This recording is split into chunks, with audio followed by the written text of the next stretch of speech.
가슴 뜨겁게 주님을 사랑하는 상당 공동체와 만날 수 있게 해주신 하나님 앞에 감사를 드리고, 또 원로 목사님 아주 귀하게 목회를 해 오셨고, 또 안 목사님 오셔서 너무 아름답고 또 힘있고 귀하게 주님 앞에 사역하시는 공동체 앞에 설 수 있도록 인도해 주신 것 진심으로 감사를 드립니다. 또 찬양대 너무 감사했습니다. 큰 은혜를 많이 받았습니다. 제가 저희 교회를 소개할 때마다 어떤 생각이 드는고 하면 두려운 생각이 들어요. 왜냐하면 앞에 설 때마다, 그리고 소개할 때마다 이거 너무 과장되는 거 아닌가, 또 언론에도 소개되고 방송에도 소개될 때마다 뭔가 그분들은 좀 소개되는 게 더 잘 포장되어서 사람들에게 설득력 있게 되어야 하잖아요.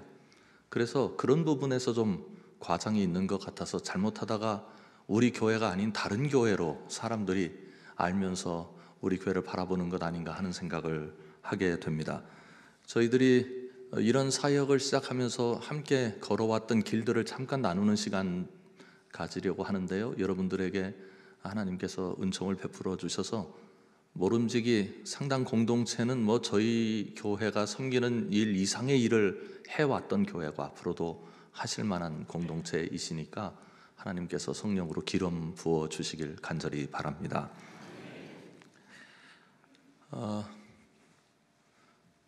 화면을 좀 볼 수 있으면 좋겠습니다. 네. 지금 교회들이 광장에 서 있다 하는 이야기들이 참 많습니다. 좀 실감나게 말씀을 드리면, 저희가 카페를 시작을 했어요. 꽤 오래됐는데 한 15년 전쯤에 시작을 하게 됐는데, 카페를 시작하고 나서 카페 단골 손님이 계셨어요. 하루에 한 번씩 오셔서 꼭 커피를 한 잔씩 하시는 이웃 주민이 계셨습니다. 그래서 그분을 뵐 때마다 야, 우리 교회 커피가 좋긴 좋구나, 저분 매일 오시는 것 보니까, 그런 생각을 하게 됐거든요. 그런데 이분이 한 카페를 시작하고 6개월쯤 되는 때 교회에 등록을 하셨어요. 가족들 다 모시고 오셨고, 또 친구 가족이라고 8분이 함께 이제 등록을 하시게 된 겁니다.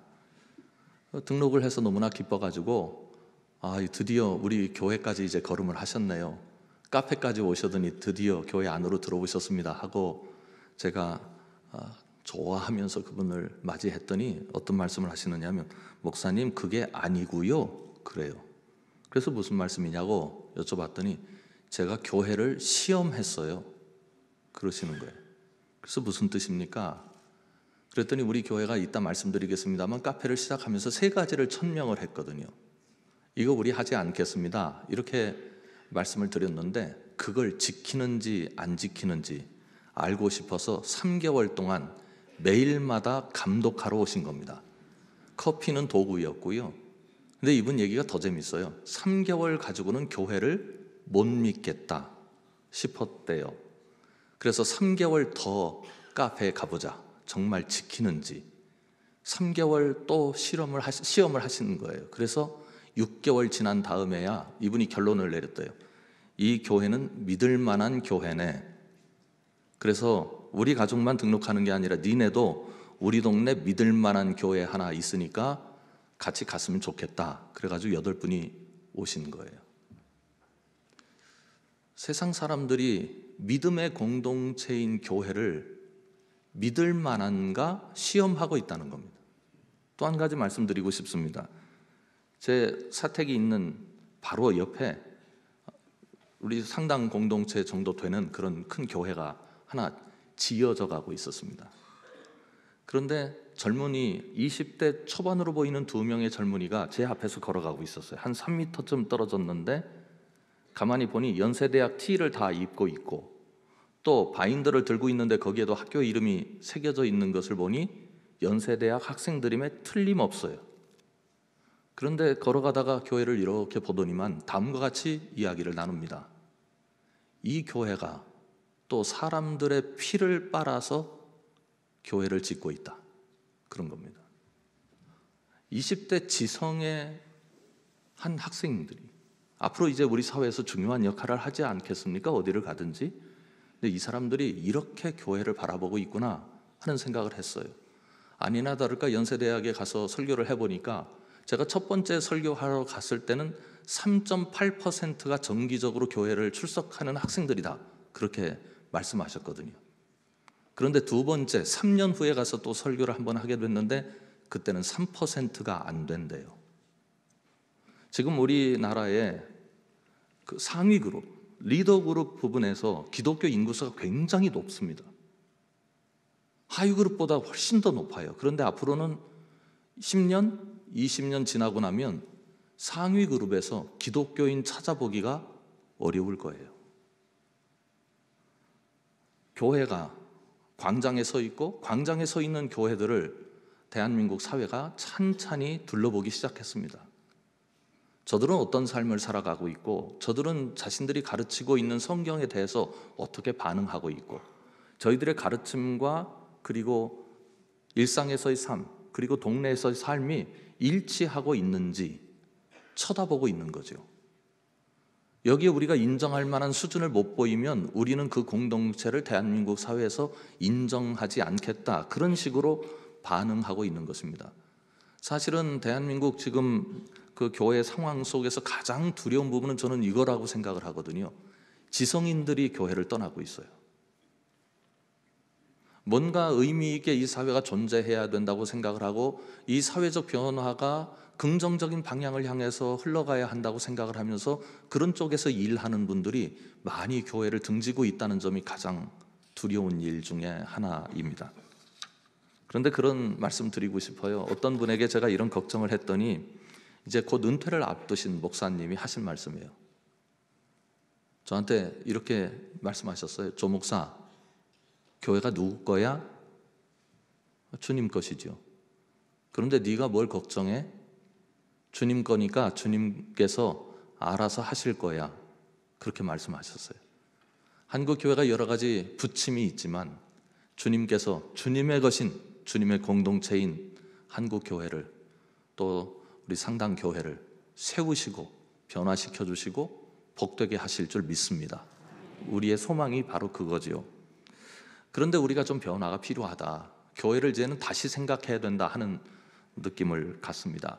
저는 세 가지가 매우 중요하다고 생각을 해요. 첫 번째로는 교회를 객관적으로 바라볼 수 있는 눈을 갖는 것이 중요합니다. 대한민국 사회는 교회를 어떻게 생각하고 있는지, 대한민국 사회는 어떻게 평가하고 있는지, 그리고 교회에 대해서 어떤 요구를 가지고 있는 건지, 어떤 걸 기대하고 있는 건지, 그리고 교회가 도대체 객관적인 여러 잣대, 인구 비율이나 그리고 성별 비율이나 교회가 가진 역량이나 또 교회가 할 수 있는 활동 가능성이나 이런 모든 부분들을 사회적인 기준으로 또 교회 내적인 기준으로 뭔가 객관적으로 바라볼 수 있는 하나의 그림을 만들어내야 하겠다 하는 것입니다. 그래야 사회와 관계할 수 있는 길을 열어갈 수 있거든요. 왜냐하면 사회와 관계하려면 관계 방식이 교회 안의 방식과 달라야 해요. 교회 안에 관계하는 방식이 독특하게 있잖아요. 그런데 그 관계 방식으로 사회와 똑같이 관계하려고 하면 사회는 이렇게 얘기합니다. 우리는 당신들 싫습니다. 당신들과 관계하지 않아도 우리 사는데 아무런 지장 없습니다. 이러고 나오거든요. 두 번째로는 그동안은 우리가 선교한다 생각하면 외국만 생각을 했어요. 그런데 이 선교적 교회론이라고 하는 것이 영국에서 시작되었는데 이 제일 처음에 애슐리 뉴비긴이라는 사람이 인도 선교사로 갔었는데 그 영국에 돌아와 보니까 인도 선교지보다 영국 사회가 더 세속화되어 있었거든요.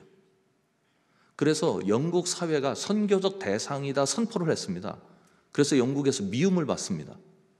우리가 선교 국가인데 어떻게 우리를 선교적 대상으로 바라보는가? 그래서 그분이 미국에 가서 미국에서 학문적으로 이론화시켜 가지고 지금은 영국 교회가 그 이론을 받아들여 가지고요. 서구 세계에서 유일하게 영국 교회가 부흥하고 있습니다. 그러니까 하나님께서 이 땅에 교회를 세우셨는데 교회를 선교적 기관으로 세우셨다고 하는 새로운 고백이 필요해요. 우리는 모두 선교사입니다. 교회가 선교사를 파송하는 게 아니에요. 하나님께서 우리를 이 땅에 선교사로 파송하셨습니다. 선교적 파송 공동체가 상당 교회입니다. 지역사회는 선교적 대상이고요. 지역사회 선교에 대한 이해가 좀 필요하고요. 그런데 교회가 이제 세상으로 나아가려고 할 때 어떤 부분이 또 하나 구비되어야 하느냐면 교회 이름으로 나아가면 세상이 어떤 생각으로 교회를 바라보느냐면 저 사람들이 또 자신들의 세를 불리기 위해서 우리에게 접근한다 하는 생각을 하게 되어 있습니다. 한국 교회는 지역사회와 관계할 때 대부분 어떤 방식으로 관계를 했느냐면 저분들 전도해서 예수 믿게 해서 천국 백성 만들자, 그런 생각이 있었거든요. 그러다 보니까 세상 밖은 지옥 가야 할 사람들이 있는 곳이고 교회 안은 천국 가는 사람들이 있는 곳이에요. 그래서 어떤 젊은이가 제게 직접 이런 얘기를 하는 걸 들었는데, 당신들은 잘 믿고 천국 가시오, 우리는 지옥 갈게, 이렇게 반응을 하고 있거든요. 자기네들은 천국 갈 사람들로 여기고 우리는 지옥으로 갈 사람들로 여기고, 우리를 바라보는 저들의 눈빛이 싫다는 겁니다. 저들의 관점이 싫다는 겁니다. 저들의 접근 방식이 싫다는 겁니다. 그래서 세상 예수 믿지 않는 공동체와 만나려고 할 때는 그 공동체와 만날 수 있는 일종의 새로운 방식을 우리가 만들어내야 돼요. 그것을 다른 말로 공적 지위라고 그럽니다. 교회적 지위가 아니라, 포교적 지위가 아니라 세상과 만날 수 있는 공적 지위를 확보하는 게 필요합니다. 이것에 관해서는 이제 구체적으로 조금 말씀드리겠습니다. 그동안은 교회가 계속해서 세상의 사람들을 교회 안으로 들어오게 하는데 굉장히 마음을 많이 썼습니다. 에너지를 쏟아냈고요. 그래서 이것을 일반적으로 방주적 교회론이라고 말합니다. 사람들이 교회 공동체 안으로 오게 하려면 굉장히 매력적인 것들을 교회 안에 만들어내는 게 중요해요. 좋은 찬양대의 찬양, 찬양팀의 찬양, 그리고 좋은 시설, 그리고 좋은 교회 안에 교육 구조, 그리고 여러 가지 면에서 교인들에게 공급이 가능한 좋은 프로그램들을 만들어내서 여기에 오는 분들이 교회가 행하는 것들에 대해서 매우 매력적으로 느낄 수 있도록 도와줘야 합니다. 어떻게 하면 오게 할 건가? 그래서 교회는 공급자가 되고 교회에 들어오는 사람들은 소비자로 인식하는 경향이 교회 안에 참 많았습니다. 그러다 보니까 저는 한국 교회는 큰 교회와 작은 교회가 있는 게 아니라 큰 교회와 큰 교회 되지 못한 교회만 있다고 생각을 합니다. 왜냐하면 작은 교회들은 좋은 공급자가 될 수 없거든요. 그래서 목회자나 성도님들이 어떤 생각을 하느냐면, 우리가 좋은 공급을 못 해주기 때문에 소비자들이 안 온다는 거예요. 우리 교회 찬양팀은 보잘것없고 우리 교회 다니는 사람들이 몇 년은 그저 아무것도 아닌 것 같고, 그래서 흔히 이런 광경을 보죠.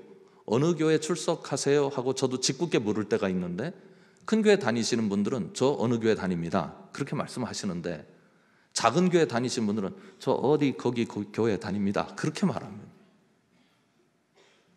그런 상황이 지금 한국 교회에 펼쳐지고 있는 겁니다. 매력적이지 않은 공동체는 별로 가고 싶지 않은 거고, 매력적인 공동체를 만들어낼 때 사람들이 많이 온다, 이제 그런 생각을 가지고 있는 거죠. 이런 생각에서 한국 교회가 빨리 벗어나야 합니다. 그 미셔널 처치라고 하는 이 선교적 교회라고 하는 것은 교회가 존재하고 그리고 믿지 않는 사람들과 함께 하는 것을 매우 중요한 가치로 여깁니다.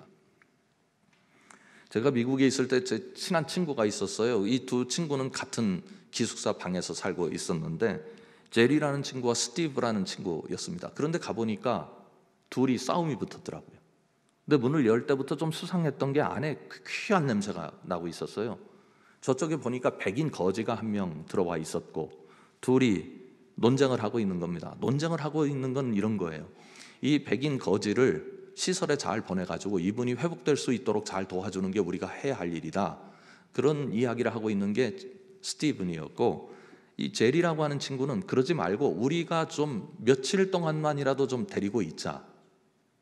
그래서 이분이 좀 깨끗한 옷도 입고 깨끗한 모습으로 어느 시설에 가든지 거기 그렇게 준비된 채로 갈 수 있도록 도와줬으면 좋겠다, 이제 그러는 건데, 스티븐이라고 하는 친구는 빨리 보내자는 거예요.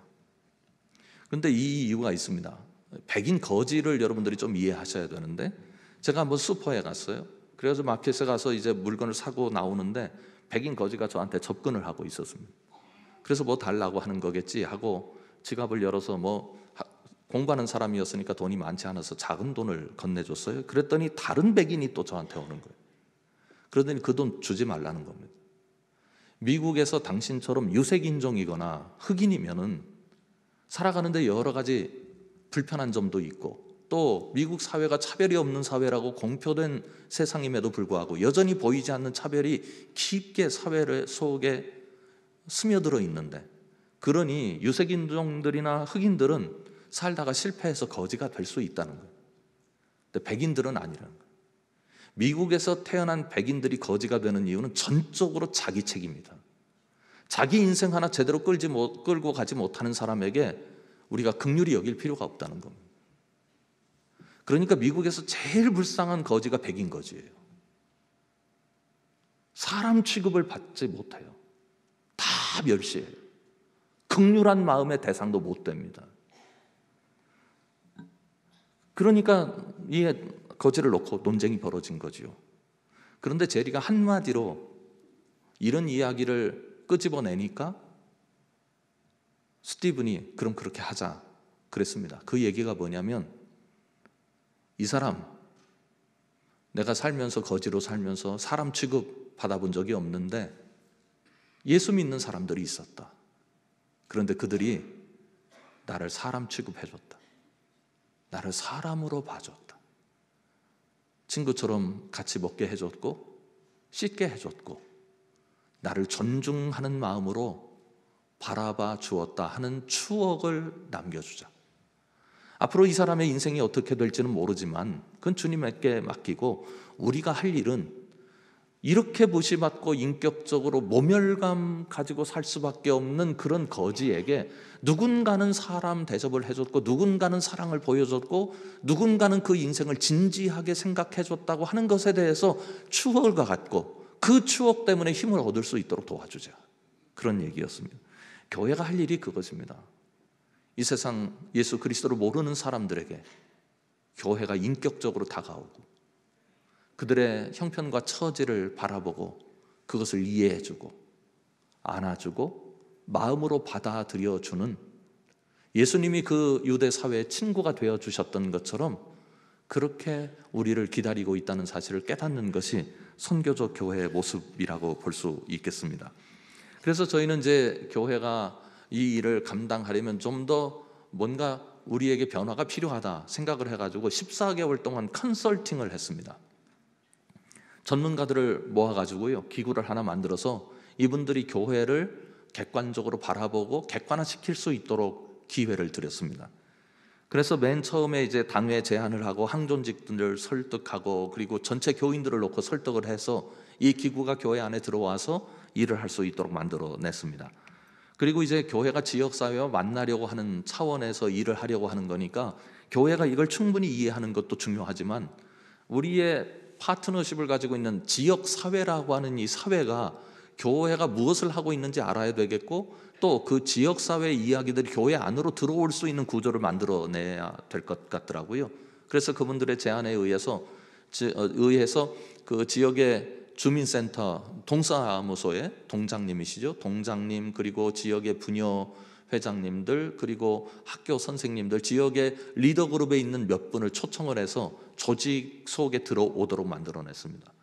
그래서 교회 안에서 의논이 일어나고 그리고 그분들과 또 교감이 이루어지고 지역사회가 교회에 대해서 어떤 마음을 가지고 바라보고 있는지 또 무엇을 요구하고 있는지 어떤 기대가 있는지를 들을 수 있는 기회를 만들어 가지고요 14개월 동안 계속해서 이 조직이 운영될 수 있도록 만들어냈습니다. 그 다음에 이제 중요한 게 조사와 사정입니다.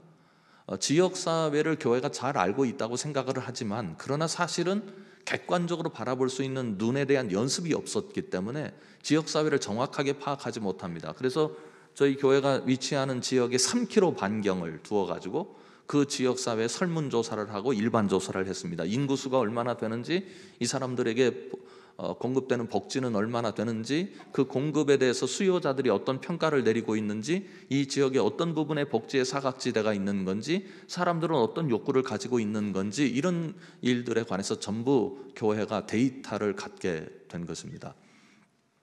그리고 뿐만 아니라 교회 안에도 그런 조사를 했습니다. 우리 교회 그 남녀 성비는 어느 정도 되는지, 연령별로 몇 분이 교회에 지금 출석되고 있고 그리고 등록되어 있는지, 그리고 우리 교회가 가진 자원들은 어느 정도 되는지 5년 동안 모든 예산을 다 공개를 했고요. 그리고 모든 교회 자료를 연구소에 다 내놨습니다. 그래서 객관적으로 교회를 바라볼 수 있는 눈을 갖게 만들어 주었고, 또 설문조사를 통해서 교회 안에서 이런 일들을 할 수 있는 역량들이 신학적으로 그리고 교회론적으로 그리고 또 신앙 고백적으로 준비되어 있는지, 교회 안에서는 예산적으로 그리고 인력의 차원에서 지역사회와 만날 때 어느 정도의 규모로 만날 수 있는지, 이런 것들을 사회과학적인 방법을 통해서 전부 데이터를 뽑아냈습니다. 데이터를 뽑아내는 과정에서 중요한 걸 하나 알게 되었는데, 교회가 왕왕 설문조사를 하거든요. 그런데 설문조사를 교회 스스로 만들어내면 그것을 다른 말로 의도된 설문이라고 그럽니다. 그래서 전문가들이 들어와서 설문조사도 다 전문적인 기법에 의해서 했고, 설문조사가 된 것을 놓고 데이터 해석도 마찬가지로 사회과학적인 방법으로 전 교인에게 다 보여드리는 상황을 만들어냈습니다. 이렇게 해서 교회가 객관적으로 지금 어떤 상태에 있는 건지, 지역사회는 어떤 상태에 있는 건지, 어떤 관계 가능성이 있는 건지를 알게 되었고요. 그 다음에 교육입니다. 교육이라고 하는 기둥을 저는 굉장히 중요하게 생각을 하는데, 청주 상당교회가 이렇게 쭉 전문가들을 모시고 말씀을 듣는 이 일이 얼마나 소중한 일인지 모르겠습니다. 저희는 지역사회 전문가, 그리고 신학자들, 그리고 지역 활동가들, 그리고 저희 교회보다 더 앞서서 지역과 잘 관계하고 있는 목회자들, 그리고 벤치마킹을 통해서 또 지역의 교회들, 다른 교회들을 같이 연구하는 이런 일들을 통해서 계속해서 교육하는 구조를 만들어냈습니다. 교육이라고 하는 게 참 어려운 겁니다. 왜냐하면 우리가 가지고 있는 그동안의 생각이 있잖아요. 여기에도 관성이 있어서 이 생각을 바꿔낸다고 하는 게 참 어려운 일이에요. 상당교회는 지금까지 훌륭하게 존재해 왔지 않습니까? 그런데 뭔가를 바꿔야 한다고 말씀을 드리면 그런 생각을 하실 거예요. 왜 우리가 무슨 문제가 있어서 우리가 바꿔야 되는 건가? 우리가 뭘 잘못했다는 말인가 하는 생각이 들 수도 있고, 그리고 여러 해 동안 여러분들이 가지고 있었던 교회론적 이해, 그리고 신학적 이해, 그리고 신앙 고백적인 여러 차원들이 여러분에게 익숙한 옷이니까 새 옷으로 이것을 갈아입는 것은 굉장히 불편한 일이기도 합니다. 그래서 거의 8개월은 교육에 굉장히 집중을 많이 했습니다. 저희 교회가 이제 알려지게 된 것이 한겨레 신문의 한 면을 차지하는 기사로 교회가 소개된 일 때문입니다. 한 번은 한겨레 신문에 기자가 찾아왔어요. 그러더니 교회를 좀 취재하시겠다고. 그래서 아니, 우리 교회는 그렇게 취재할 만한 그런 규모의 교회도 아니고 뭔가 특별한 일을 하고 있는 교회도 아닙니다. 그런데 취재거리가 없을 텐데 무슨 말씀이십니까? 그랬더니 그 기자가 하는 말이, 아니 목사님 너무 뻣뻣하게 구시네요. 목사님하고 얘기 한번 하면 안 됩니까? 그러세요. 그래서 그거야 가능하다고 제가 식사 함께 대접하겠다고 오시라고. 그리고 오셔서 뭐 밥 먹으면서 이런저런 얘기를 했어요. 그런데 그 다음 주 화요일 날 대문짝만하게 기사가 난 거예요. 그래서 기자한테 전화를 했어요. 아니, 허락도 없이 그렇게 신문에 내시면 됩니까? 그랬더니 이분이, 기자가 신문에 내는 것은 누구한테 허락을 받아야 되는 일이 아니고 제가 그렇게 하겠다면 그렇게 하는 겁니다. 그런데 많은 얘기를 하지 않았는데 어떻게 내셨습니까? 그랬더니 말씀하시기를 교인들에게 뒷조사 다 했습니다. 무슨 얘기냐면 이런 거예요. 어느 교회 가보니까 목사님한테 얘기를 들어보니까 그럴듯하더래요. 그래서 기사를 내려고 하는데 지나가다가 교인을 만나서 교인한테 물어봤대요. 자기가 기사 내려고 하는 관점에서 물어보니까 이 교인은 아무것도 모르는 거예요. 딴 생각 가지고 있는 거예요. 그래서 그때부터 교인들한테 물어봐서 목사님 얘기와 교인들 이야기가 같으면 기사를 내고, 목사님 얘기와 교인들의 이야기가 다르면 기사를 안 내겠다고 결정을 했대요. 그래서 이분은 저를 만나기 전에 이미 저 몰래 우리 교인들 집을 알아놔가지고 전화를 해서 그분들한테 다 취재를 한 거예요. 목사님과 교인들 이야기가 일치했다는 겁니다. 그래서 기사를 내겠다 결심을 했다는 거죠. 이 얘기가 무슨 얘기냐면, 선교적 교회라고 하는 것은 목사님 혼자 목회하는 게 아니에요. 또 일부 부서가 우리들의 특화 사업으로 뭔를 하고 있는 게 아니에요. 온 교회가 하나님 앞에서 어떻게 존재해야 하느냐의 문제예요. 우리가 함께 존재하는데 목사님 이야기가 다르고 A 교인 이야기가 다르고 B 교인 이야기가 다르면 안 되겠지요. 모두의 이야기가 큰 그림에서는 같아야 될 겁니다. 그게 하나님의 교회고요. 그런 의미에서 교육이라고 하는 것이 굉장히 중요해요. 저희가 8개월 동안 교육을 하면서 저도 배웠고 교우들도 배웠고 그러면서 마음을 같이 맞출 수 있는 기회들이 있었어요. 그래서 의논을 할 때도 서로 이야기가 통하게 되고 그리고 소통 가능한 구조가 교회 안에 만들어진 거지요. 그리고 말씀드렸던 이제 벤치마킹이나 그 다음에 또 하나는 다른 사역을 하나 개발을 해서 단기간 동안 한 3개월 정도 사역을 우리가 잘 할 수 있는 건지 실험해보는 그런 연습을 하게 되었습니다. 그래서 이런 과정을 통해서 교회가 변화를 경험하게 되었고요. 이 변화들이 우리에게 굉장히 큰 기쁨을 만들어냈습니다. 그 중에 이제 몇 가지를 소개해드리면 먼저 안부사역입니다. 안부사역은 우리 교회가 그렇게 재정이 넉넉한 교회가 아닙니다. 교회의 위치가 서울 서북 지역에 있는데요. 서북 지역이 서울에서 그렇게 잘 사는 지역이 아니에요. 굉장히 낙후된 지역입니다. 그래서 우리 교우들이 열심히 살면서 헌금하시고 헌신하신 그 내용들 가지고 교회 경상비를 쓰면은 거의 그저 그 정도로 맞춰지는 그런 교회였거든요.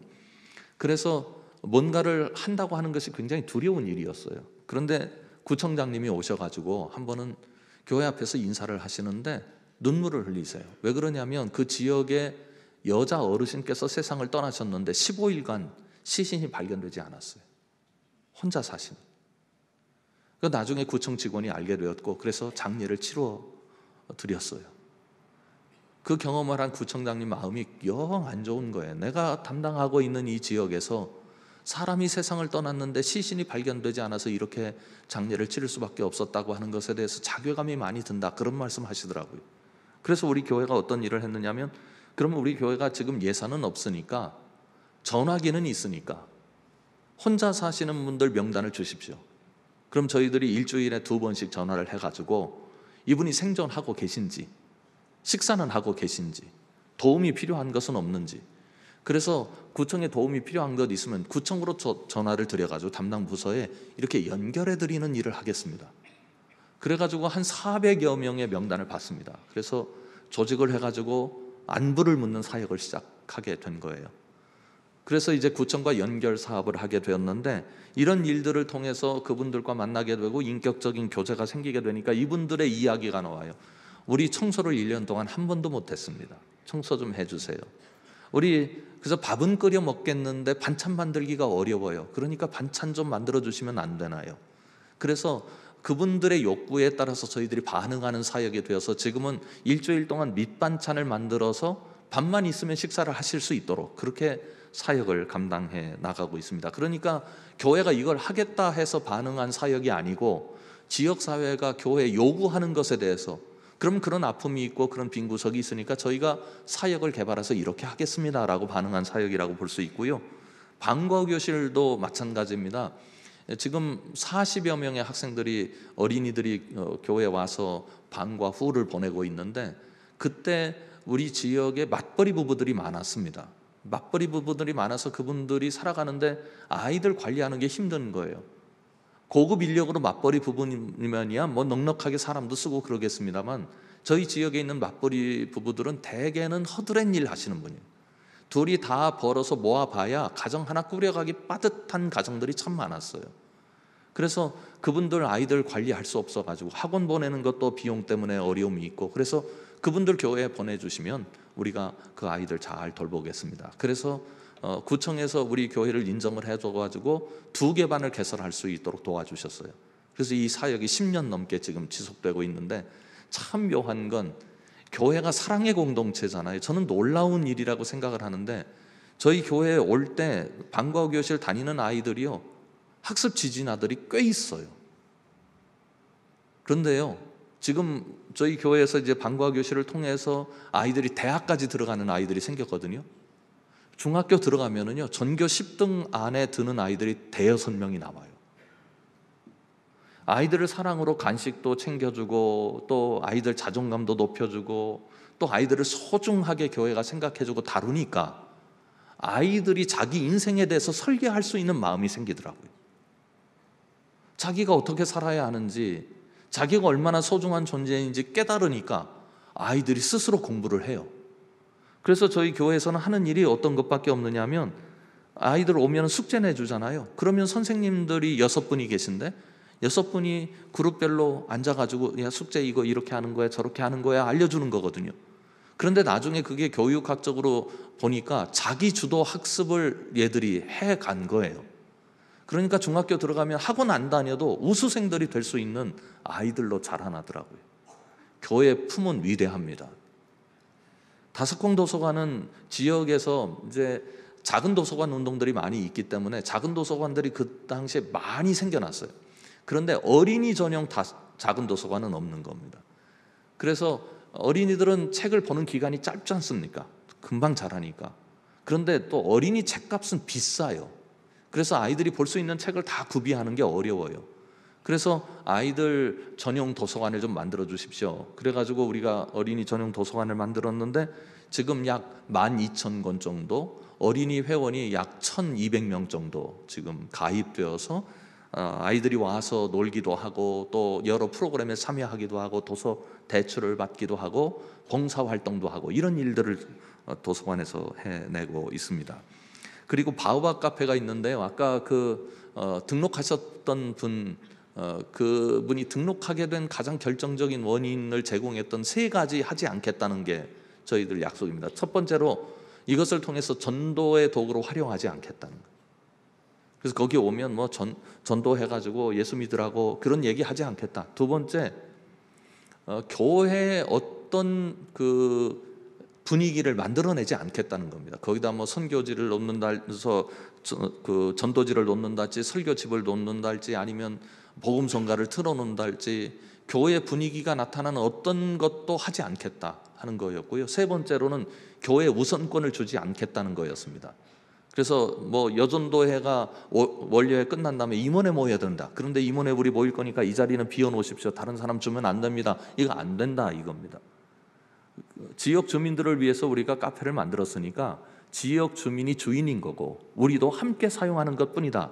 이런 원칙을 만들어냈거든요. 이 3가지 원칙을 잘 지키는지 알고 싶었던 거죠.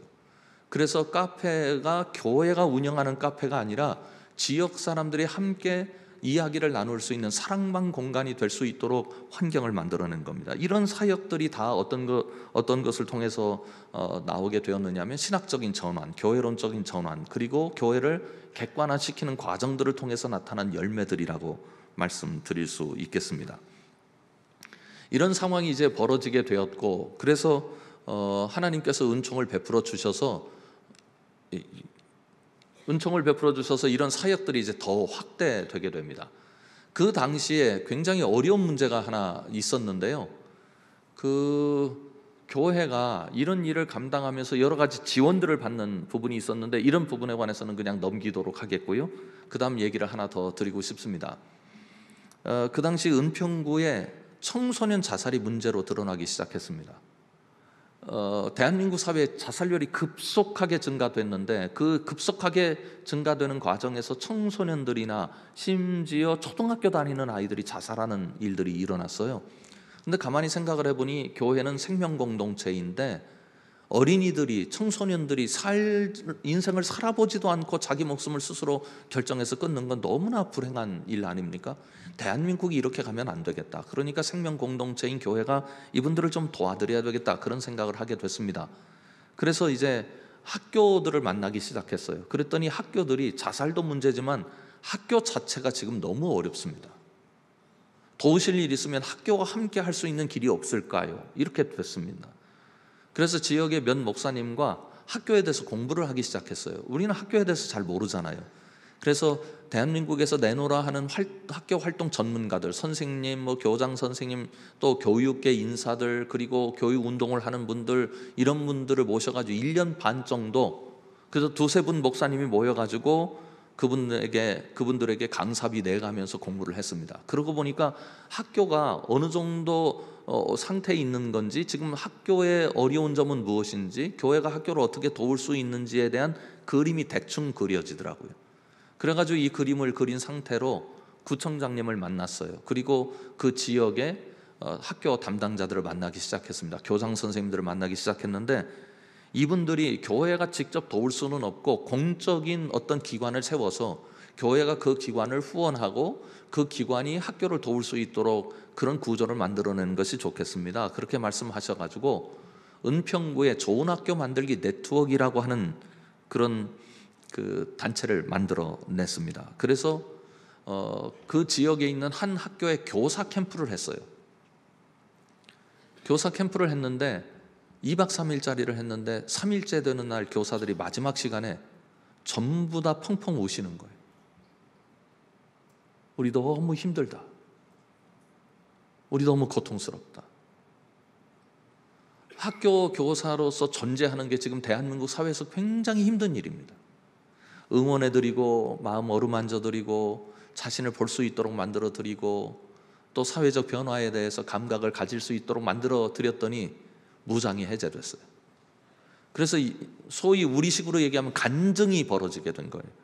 이 소식이 구청에 알려지게 되었고 구청 직원 캠프를 해달라는, 똑같은 프로그램으로 해달라고 하는 요청을 받게 되었습니다. 이러면서 이제 학교와 걸개가 생기게 된 것입니다. 구청에서 그러면 우리가 공식적으로 이 일을 하겠습니다, 우리도 후원하겠습니다 그래가지고 구청과 13개 지역에 있는 교회들이 함께 학교를 위한 프로그램들을 실시하기 시작했습니다. 그것이 이제 교사 캠프, 학생 정서 지원 프로그램, 학부모 교육, 교장 협의하는 모임들을 만들어내면서 이런 프로그램들이 돌아가니까 저희가 은평구에 속해 있는데 은평구가 소속되어 있는 교육지원청이 서부교육지원청입니다. 서부교육지원청은 은평구만 관할하는 게 아니라 마포구와 서대문구를 관할을 하는데 이 세 개 구와 서부교육지원청과 같이 MOU를 맺어서 공식적으로 활동을 하는 게 좋겠습니다 해서 공교육기관에서 저희에게 제안을 했고, 그래서 좋은 학교 만들기 네트워크 13개 교회가 중심이 된 이 네트워크와 공교육기관과 이제 만나게 되었습니다. 그러면서 계속해서 이런 프로그램이 돌아가게 되었는데 지금 은평구만 하면 67개 초중고교가 있는데 그중에 55개 학교들이 저희와 프로그램을 같이 나누고 있습니다. 그래서 이제 공적인 지위를 가지고 공교육기관에 들어가서 교회가 후원하는 단체가 일을 하게 되었고, 이런 상황 속에서 이 정도 가지고만은 안 되겠다 생각이 들어가지고 좋은 학교 만들기라고 하는 그 비영리 단체를 사단법인 더불어배움이라고 하는 단체로 키워냈습니다. 그래서 그동안 학교 교육에 종사해 오셨던 전문가들을 이사로 영입을 하고 목회자 2분, 이영훈 목사님도 여기 함께 하고 계신데 목회자 2분 법인 등기 이사로 등록을 해드리고, 그리고 그분들 중심으로 해서 이제 사역을 키워가기 시작을 하게 되었는데요. 이제 그 서부교육지원청 산하에 약 100여 개 학교에 프로그램을 제공하고 있는데 이 사실이 서울시 교육청, 그리고 경기도 교육청, 그리고 부산 교육청, 그리고 광주 교육청, 그리고 또 한 군데 대구 교육청, 이렇게 여러 교육청들에서 저희들한테 제안을 해와서 지금 사역들이 대한민국 전역으로 확대되고 있습니다. 다음 주에는 제주도 교육청에 내려갈 지금 생각이 있는데 제주도 교육청에서도 저희들에게 프로그램을 함께 나눴으면 좋겠다 하고 있습니다. 그런데 참 신기한 일이 일어나게 됐습니다. 저희는 이 일이 이렇게 진행될 줄 상상도 못했습니다. 왜냐하면 교회가 그동안 공교육 기관을 지원한 일이 없었거든요. 그거 어떻게 해야 되는지도 몰랐고 또 어떤 길로 가야 되는지도 몰랐는데 이런 과정들의 하나님의 지혜가 저희들에게 공급되어서 하나님께서 인도하셔가지고 좋은 길을 만들어냈다 싶습니다. 지금 한국 교회, 저는 하나님께서 주신 마지막 찬스라는 생각이 드는데요. 그것은 어떤 거냐면 그동안 한국 교회가 한국 사회가 가진 아픔에 대해서 잘 반응을 해왔습니다. 가난할 때는 어려운 사람들 많이 도와주었고, 그리고 교육받지 못할 때는 교육할 수 있는 구조를 만들어냈고, 그리고 치료를 제대로 받지 못할 때는 지방마다 병원들을 세워가지고 치료하는데 굉장히 큰 공헌을 했거든요.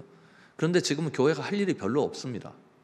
복지는 국가가 하고요, 교육은 완전히 국가가 장악해버렸고, 그리고 우리들의 교회 존재가 지역사회나 아니면 대한민국 사회에 의미 있게 파고 들어갈 부분들, 영역들이 사라지기 시작했어요.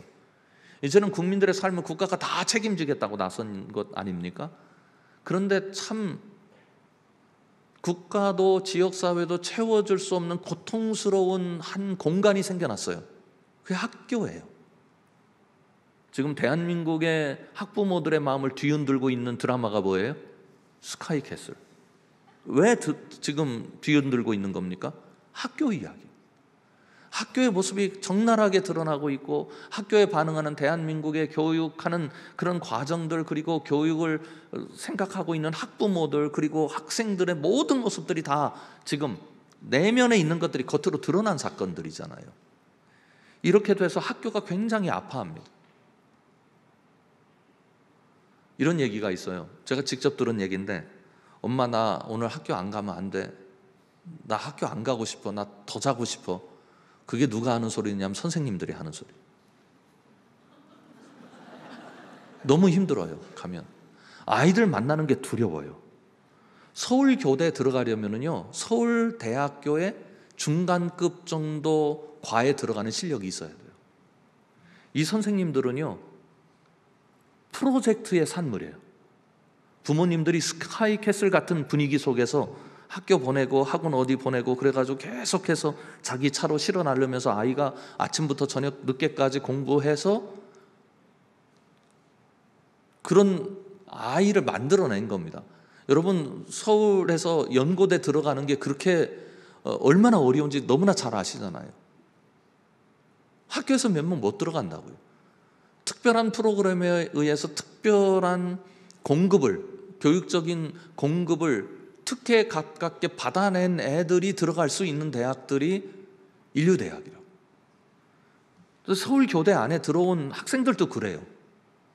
그러니 부모님이 다 챙겨주고, 부모님이 다 공부시켜주고, 부모님이 다 뒷바라지 해줘서 평생 먹고 살 수 있는 선생님의 자격을 드렸는데, 이분들이 만나는 애들은 그런 애들이 아닌 거예요. 자기 친구들 같이 옆에 살았던 애들이 아니에요.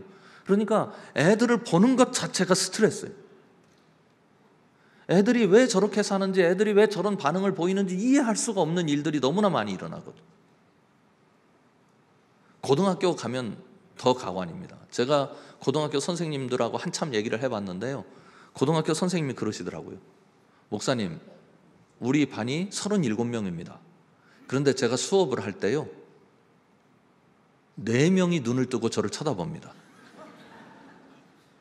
그래서 이래요. 전에는 여러분들 여기 상당수의 어르신들이 해당된다고 생각을 하는데, 1등하고 10등의 실력차가 그렇게 크지 않았어요. 근데 지금은 한 1등에서 5등까지는 실력차가 크지 않아요. 근데 나머지는 굉장히 실력차가 커요. 그러니까 이쪽은 공부하는 애들이고 나머지는 공부 안 하는 애들이에요.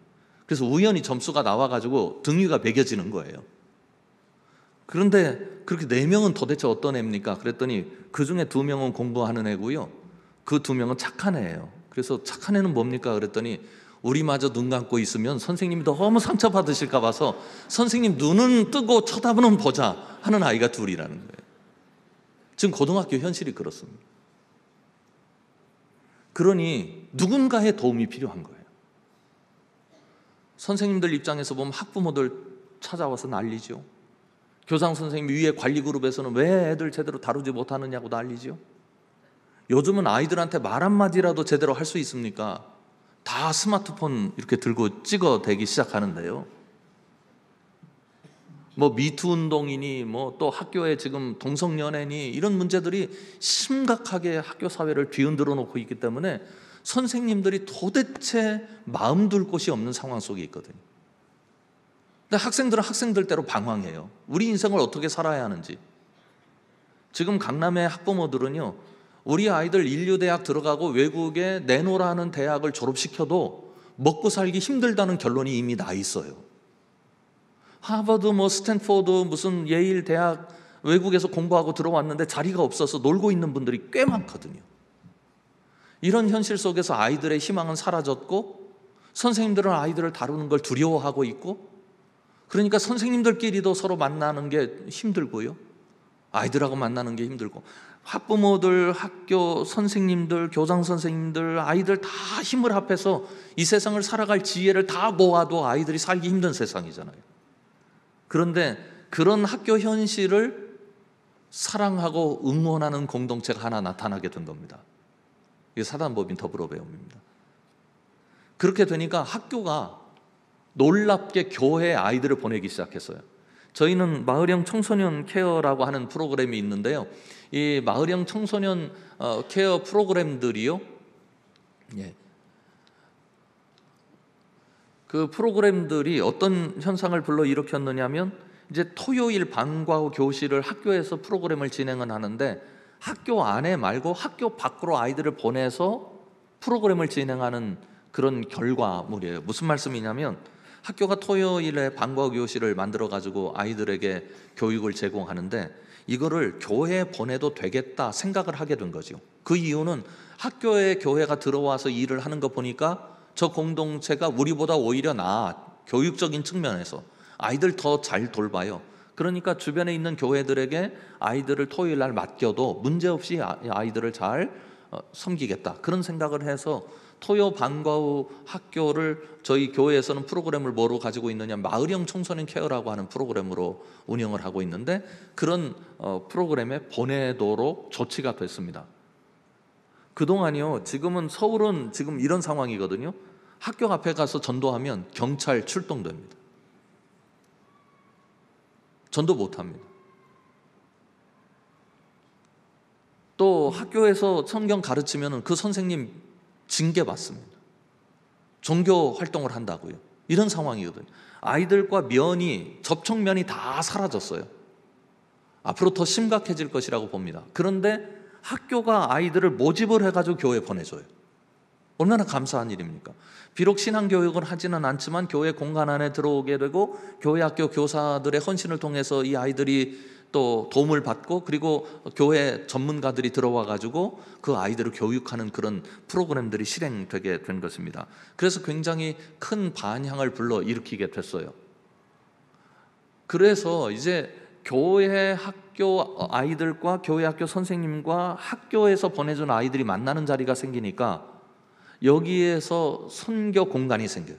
아이들한테 교회가 어떤 곳인지를 알려줄 수 있는 그런 공간이 되게 되었고, 저희 교회 같은 경우는 지금 교회 학교가 성장하고 있는 추세입니다.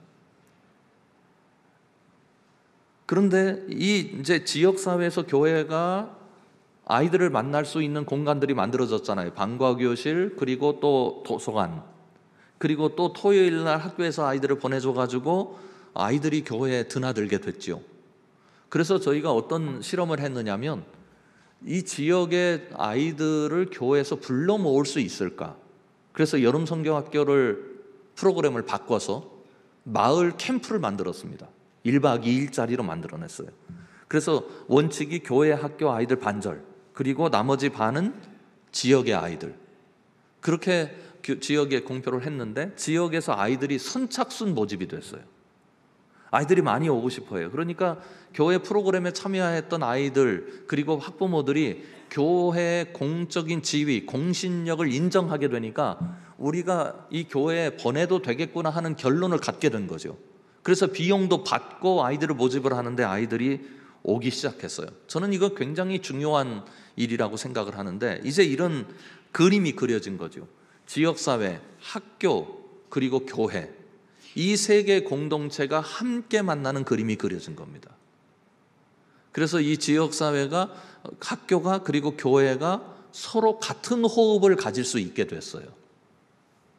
이런 일들이 일어나게 되니까 지역사회에서 교회가 분리되지 않고 지역의 일원으로 참가하게 되었고, 그래서 교회의 지도력이 생기고 영향력이 생기고, 그리고 교회를 좋게 인정하는 사람들이 늘어나게 되었고, 그래서 지역사회에서 교회가 지역사회를 응원하고 세워가는 공동체로 자리매김을 하게 된 것입니다.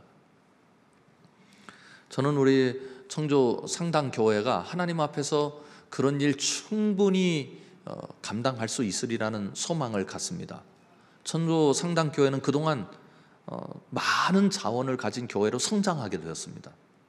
교회 안으로 자원이 많이 들어왔잖아요.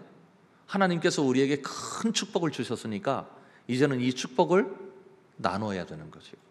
아브라함이 가졌던 축복을 아브라함이 나눴듯이 우리 청주 상당교회 때문에 여러분들의 캐치프레이즈처럼 청주를 행복하게 만드는, 지역사회에는 청주 상당교회가 없으면 안 됩니다. 저 교회 없으면 우리의 소망의 빛이 없어지는 것과 똑같습니다 하는 그런 귀한 고백을 지역사회로부터 받아내는 귀한 축복된 사역을 일으켜 가시기를 주님의 이름으로 축원합니다. 기도하겠습니다. 하나님 아버지, 주님께서 세상을 사랑하셔서 세상의 주인이신 하나님께서 교회를 세워주셨습니다. 저희들 사랑하셨기에 저희들을 사랑하신 그 사랑을 통해서 세상을 사랑하시길 원하시는 하나님의 뜻을 저희들이 받아내길 소망합니다.